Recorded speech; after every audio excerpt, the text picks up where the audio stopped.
Ice cream बिल्कुल मना नहीं है। कौन सी आइसक्रीम का इस्तेमाल कर रहे हैं? आइसक्रीम खून की शक्कर पर कैसे असर डालती है? चॉकलेट, कुकीज़ या टॉफ़ी वाली आइसक्रीम्स में शक्कर ज़्यादा होती है, इनको अवॉइड करें।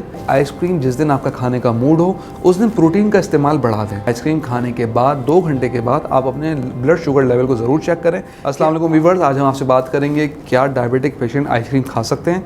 तो इसका जवाब है जी हाँ, बिल्कुल खा सकते हैं, लेकिन एतदाल और सही इंतखाब के साथ। आइसक्रीम बिल्कुल मना नहीं है। असल फ़र्क ये पड़ता है कि आप कितनी मिकदार में और कौन सी आइसक्रीम का इस्तेमाल कर रहे हैं। लेकिन अगर आपने हमारे चैनल को सब्सक्राइब नहीं किया, सब्सक्राइब कर लीजिए, बेल आइकन को प्रेस कर दीजिए। व्यूअर्स, पहले बात करते हैं कि आइसक्रीम खून की शक्कर पर कैसे असर डालती है। आइसक्रीम में शक्कर और कार्बोहाइड्रेट ज़्यादा होते हैं। ये जिस्म में जाकर ग्लूकोज में बदल जाते हैं, जिसकी वजह से डायबिटीज़ की मरीज़ों में इंसुलिन की कमी या रेजिस्टेंस की वजह से ग्लूकोज तेज़ी से खून में बढ़ जाता है। इसलिए आइसक्रीम खाने के बाद ब्लड शुगर फ़ौरन ऊपर जा सकती है। आइसक्रीम खाते वक्त आपने किन बातों का ख्याल रखना है? सबसे पहली बात, पोर्शन कंट्रोल यानी मिकदार पर कंट्रोल रखें। एक वक्त में सिर्फ आधा कप या 1 स्कूप लें। ज़्यादा खाने से शुगर फ़ौरन बढ़ जाती है। सादा जायका मुंतखब करें, जैसे कि वनीला या सादी आइसक्रीम बेसिक फ्लेवर में। चॉकलेट, कुकीज़ या टॉफ़ी वाली आइसक्रीम्स में शक्कर ज़्यादा होती है, इनको अवॉइड करें। कम शुगर या शुगर फ्री के ऑप्शंस भी मार्केट में अवेलेबल हैं, क्योंकि आजकल ये बहुत कॉमन है। आप शुगर फ्री आइसक्रीम भी वनीला में ले सकते हैं।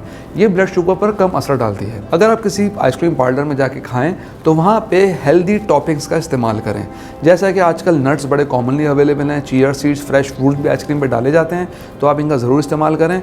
और ऊपर से chocolate, sauce, syrups, candy toppings से परहेज़ कीजिए। व्यूअर्स, एक और बेहतरीन टिप है कि आइसक्रीम जिस दिन आपका खाने का मूड हो उस दिन प्रोटीन का इस्तेमाल बढ़ा दें। कम से कम 2-4 घंटे पहले अगर आप प्रोटीन का इस्तेमाल करें, जैसे कि उबले अंडे, चिकन, मीट या कोई भी ऐसी प्रोटीन से भरपूर ग़िज़ा, तो इससे आपका इंसुलिन लेवल स्पाइक नहीं करता। ये बिल्कुल टेस्टेड है, आप चेक भी कर सकते हैं। इससे फ़ायदा ये होगा कि आपका शुगर लेवल आहिस्ता आहिस्ता बढ़ेगा। इसके अलावा ब्लड शुगर लेवल ज़रूर चेक करें। आइसक्रीम खाने के बाद 2 घंटे के बाद आप अपने ब्लड शुगर लेवल को ज़रूर चेक करें कि आपकी शुगर में कितना इजाफा हुआ। इससे आपको बहुत अच्छा आइडिया मिलेगा।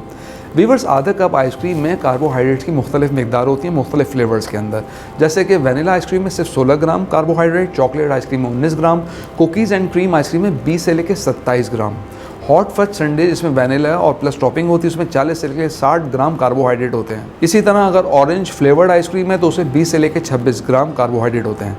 अगर आप वनीला योगर्ट वाली आइसक्रीम खाते हैं तो बहुत बेसिक होती है, इसमें सिर्फ 16 ग्राम, वनीला कस्टर्ड में 25 ग्राम और छोटा आइसक्रीम सैंडविच होता है उसमें 23 से लेकर 31 ग्राम कार्बोहाइड्रेट्स होते हैं। व्यूअर्स, ये बात याद रखें कि मुख्तलिफ ब्रांड्स में थोड़ा बहुत कैलोरीज का और कार्बोहाइड्रेट्स का फ़र्क हो सकता है। तो इस वीडियो में हमने क्या जाना कि आइसक्रीम डायबिटीज़ के मरीजों के लिए नुकसानदेह नहीं है, लेकिन इसे कभी कभार और मुनासिब मिकदार में खाएं तो ज़्यादा प्रॉब्लम नहीं होगा।